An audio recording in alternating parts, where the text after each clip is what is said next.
So a while back, I saw a bunch of videos about the sequel to the game that inspired Geometry Dash, which was none other than The Impossible Game 2. Seeing as Update 2.2 has taken a while to release, many people, myself included, were excited for this game as this would be our quote-unquote replacement for 2.2. And since nobody else has done this, ladies and gentlemen, welcome to my honest review of The Impossible Game 2.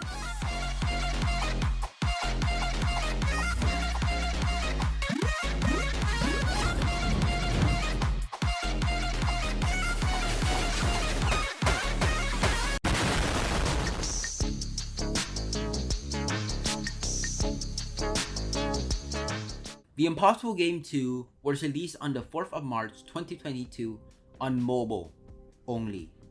Why is this game not on Steam? Now I know that this problem is kind of a me only thing, but I have a really bad phone, and this means I can't run The Impossible Game 2 smoothly, which means I had to use my laptop to play this, which means I had to use an emulator. TLDR, emulators suck, especially on low-end devices. The original Impossible game was on Steam, so I don't know why this one isn't. I know the dev has said it will be coming to Steam soon, but it's still not here, and that doesn't even matter anymore, because I played through the entire game via an emulator. This may alter my opinion of this game, as there may be unintended input lag, especially on certain gameplay gimmicks. So if there is a problem I experienced that you did not, that's probably why, but I don't mention it too much in this video, so it shouldn't matter too much. Back to my original point, I just wish this game was available on Steam. This would have made my playing experience much better. I know most people have phones good enough to play this game without any issues, but the game not being on Steam is already a big sign, but this game was never meant to be a competitor for Geometry Dash.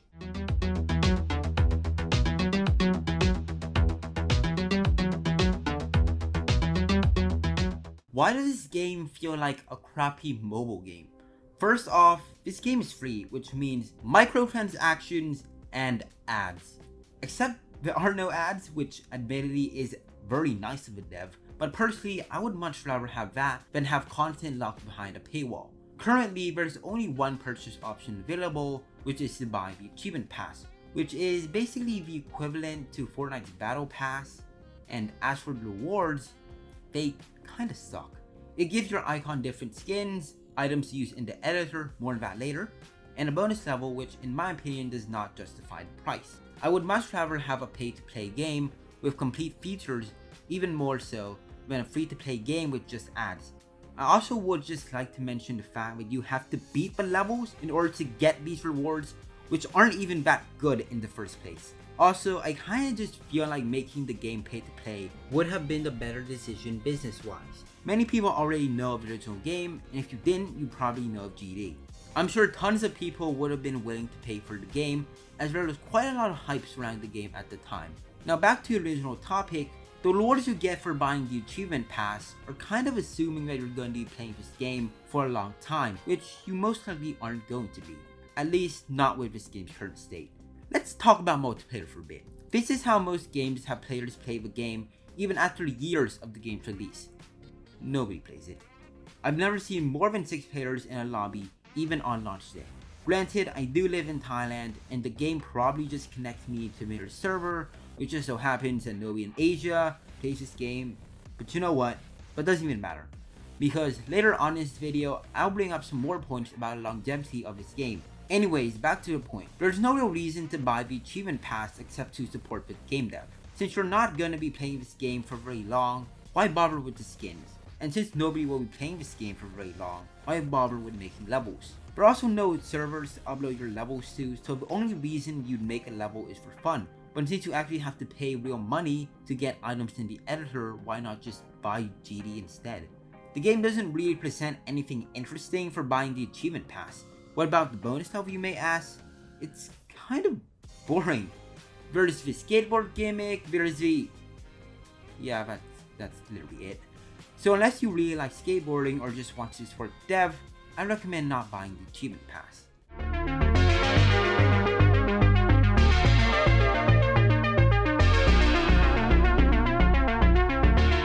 There are a total of 4 different worlds, each one having a different theme. The first one being your basic the second one being a retro style world, the third one being the exact same as the first one, and the last world being a cartoony type world that for some reason reminds me of Candy Crush. Anyways, all these levels feature at least one unique gimmick, except for the first level. The levels are sorta ordered by how difficult they are, except not really. Anyways, the difficulty of levels in this game is represented using a scale of 1 to 10. Now, something I was very surprised by when I first played this game was the fact that you were forced into playing practice first. Now, the reason for this? Yeah.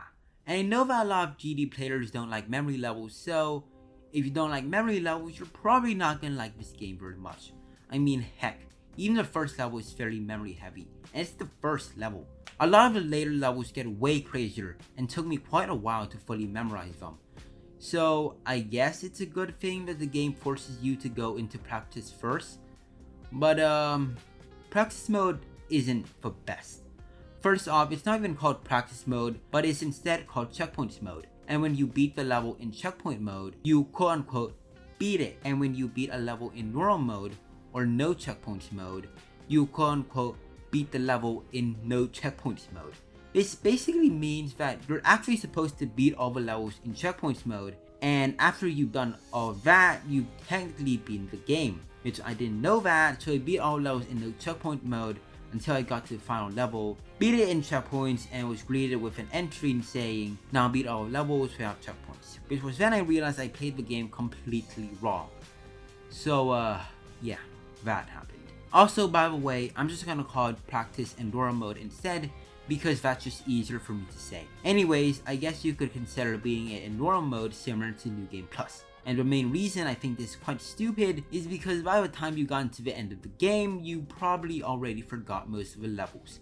Which is why, in my personal opinion, it's better to beat each level in normal mode before moving on to the next one.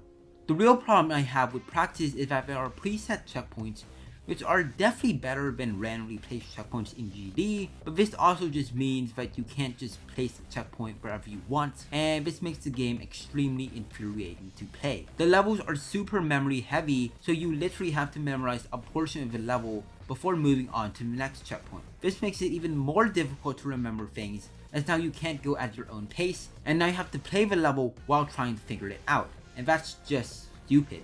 You're basically spending a bunch of time figuring out what to do for the first few jumps. Get past that, try to figure out the next jump, die because you don't know what you're doing, try to get to jump again to figure out what to do, maybe figure out a couple more jumps, then forget the first few jumps you learned at the start, and spend more time having to learn that, or look at the other jumps it takes even more time to get to.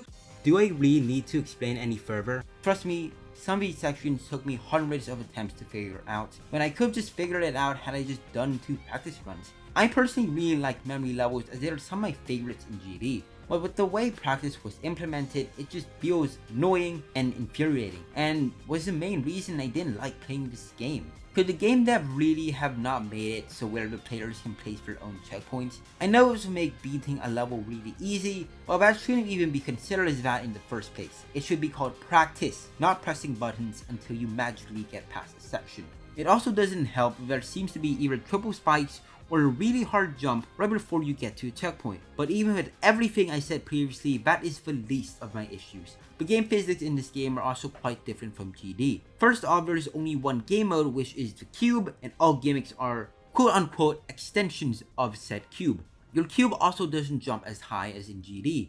It jumps a tiny bit lower, which makes triple spikes a fair bit harder than they are in GD. Also doesn't help them using an emulator. As for the gimmicks themselves, there are 4 levels in a world, with each level including a different gimmick, with the last level being a boss fight. More on that later. But the problem is each gimmick doesn't carry over to the next level. There are exceptions to this, but I'll get into that later. This means that whatever gimmick is, it will only be used in that level. This kind of makes the game feel like it doesn't really have an end goal. The game keeps throwing new things at you, but it doesn't really do anything special with them, which in my opinion is just a lot of wasted potential. Now let's talk about the exceptions to these, which are these super difficult levels.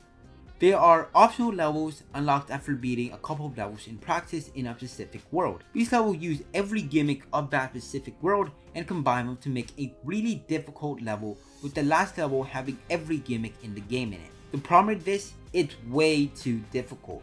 You only get to play with these gimmicks once, and after that, it throws you into some really difficult level where you're forced to get better at everything. It just feels really unnatural playing a 3 out of 10 difficult level with a really easy gimmick, so not having to use that gimmick in a much more difficult level is very challenging. That's like beating blast processing and having to beat 9 circles afterwards.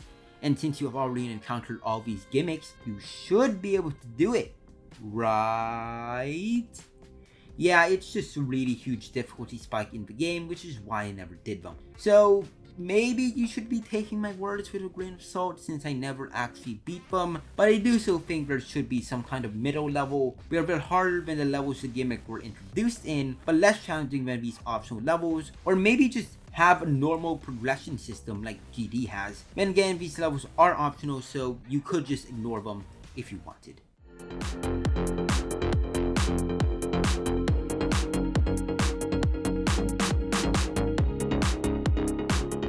The boss fights I mentioned earlier, as opposed to the really difficult levels, are not optional, and you have to beat them in order to move on to the next world. These boss fights feel extremely out of place, and if anything, they should be the optional levels. These boss fights have absolutely nothing to do with the actual game itself, and are just kind of breaks from the main game, except they are just not fun to play at all. This game is already incredibly memory heavy, and these boss fights take it one step further by having the whole level be memory based. There is zero way you could ever sight read any of these boss fights, and the learning process is an absolute drag. And as I have mentioned earlier, the way practice mode is designed doesn't help with learning these levels. But attacks they use aren't that interesting either. They usually have multiple phases, and most of the time they'll only use 1 or 2 attacks in a phase, which is boring and repetitive. It just doesn't make for exciting gameplay like bosses in GD. And again, figuring these bosses out is an absolute nightmare. That aside, these bosses don't even look that good. I mean, there's one that's literally a cube, and the last boss fight of the game is, what even is this? It looked weird and wacky. I don't even know how to begin to describe this. I mean, the ones in GD look at the very least kinda menacing, but this just looks like something out of a low budget cartoon. I know this game is bound by its 2D style, or maybe having something realistic would make the age rating go higher, but either way, it just looks wacky, and the gameplay is extremely uninteresting. I've mentioned gimmicks in levels a lot, but I've never really actually said what they are. I'm not going to go into too much detail about this since there are just so many, so I'm only going to be talking about the interesting ones. Also not going to be talking about the skateboard gimmick since that is locked behind a paywall. So let's start off with the player stats game mode. Yes, that is what the game calls them.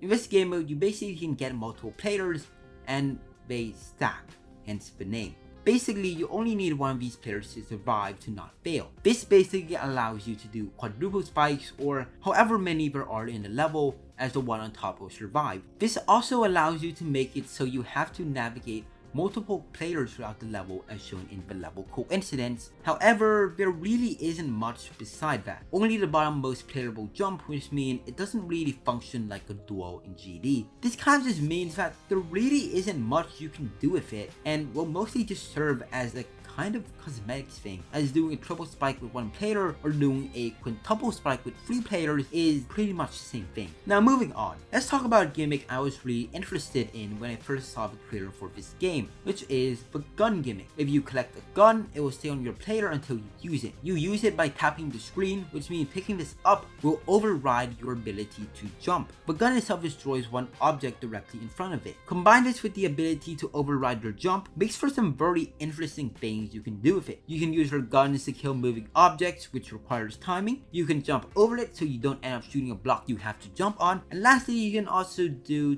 trick shots. Yeah, I don't really like this. On paper, this sounds absolutely cool, but timing it is genuinely annoying. Since your gun doesn't fire its bullets super fast, you have to press before you actually get to the object you want to shoot at. Pair this with input delay and emulator lag, it literally makes this near impossible to time. You can definitely get a feel for it, but it is still extremely inconsistent. Thankfully, this doesn't appear in levels super often, but it still is annoying nonetheless. Now for the final gimmick I'm going to talk about is jetpacks, and this is the sole reason I haven't beaten the level Breathe. The jetpacks feel absolutely horrible to control. The jetpacks don't actually boost you until a bit later, which is already extremely annoying. But the thing that makes the jetpack the worst gimmick in this game is the way it was designed. Jetpacks have a certain amount of fuel. This means that if you jump over something without using all of your fuel, you'll still have the jetpack on you. What's the problem with this, you may ask? It's the fact that the jetpack boost jumps higher than the cube does. This means that if you get past a jetpack section, but doesn't require you to use all of your fuel and you have to jump across 2 double spikes back to back, you could end up tapping to jump, using your jetpack instead, and landing on the second set of double spikes since the jetpack jump is higher than the cube jump. Pair this up with the input delay and you have a recipe for disaster. This thing is near impossible to control, and since you can accidentally boost with your jetpack, I'm always actively trying to get rid of my jetpack as soon as possible. The way the jetpack was designed has literally prevented me from beating a level because it was way too difficult to control. Another thing is, in practice, a checkpoint always gets rid of your jetpack, which means that if you just got a jetpack and there is a checkpoint immediately after, you'll end up jumping normally in practice but end up jumping higher in normal mode due to the jetpack. This is something that actually happens in the game, and I spent multiple attempts trying to figure out what I was doing wrong. And after me trying to figure it out for like 10 minutes, it was something that wasn't even my fault. The game never tells you this, and there's literally no reason to think this either. It is asinine, it is definitely the worst gimmick in the game, and so is the level it was introduced in. The thing is, this could be fixed so easily as well. Just make it to where if you get to a certain point, and if you still have your jetpack, just remove it. This way gameplay in practice and normal will be consistent and will avoid confusion. Another way to fix this is to just remove the jetpack that was placed there in the first place. There's only one place this happens, so that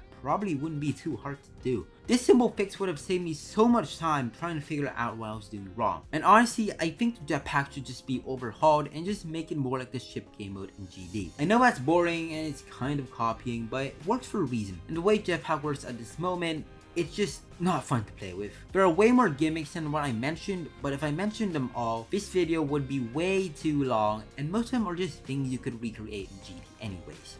Before I move on, if you are enjoying this video, a like and a sub would be greatly appreciated. And if you want some more videos about either me giving my opinions about these other gimmicks or just me playing the game, feel free to tell me in the comment section as well. Anyways, back to the video.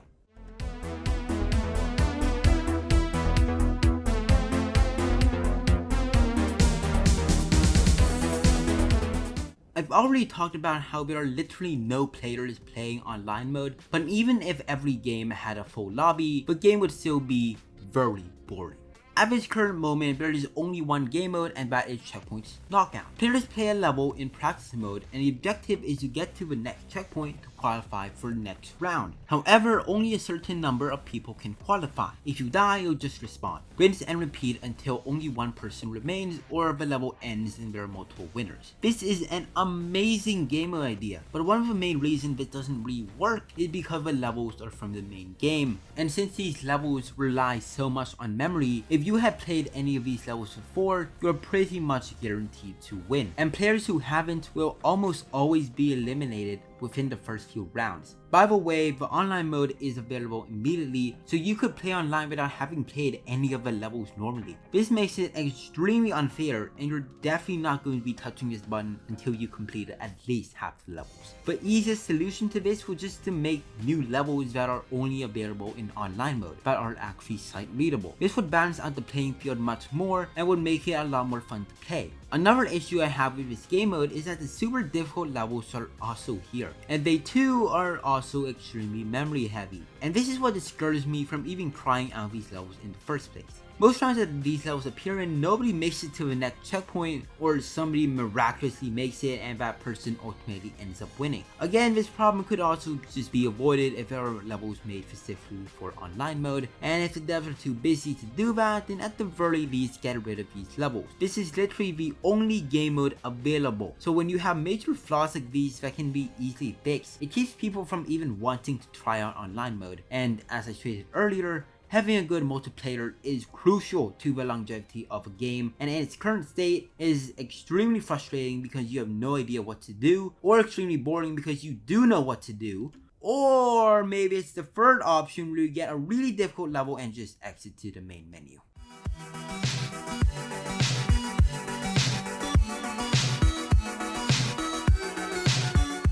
Now, I have little to no experience with the GD editor, but you don't need to in order to know that the editor in this game is extremely bare bones. I haven't mentioned the graphics of this game at all, but that's because there's really not much to talk about. It looks very boring, which also adds to crappy mobile game vibes, and even in the editor you can't even change the colors of the blocks. The editor is fine for what the game's trying to achieve, but I just find it odd that they would even bother putting an editor in this game at all. As I mentioned earlier, there's no server to upload your levels to, and items in the editor are also locked behind a paywall. These items, by the way, are literally everything except blocks and spikes. This gives even less incentive to use the editor, and again, if you wanted to do anything even remotely interesting in the editor, you may as well just buy GD. My personal opinion, get rid of the editor. Nobody uses it, and if you are, I advise spending your time doing something else.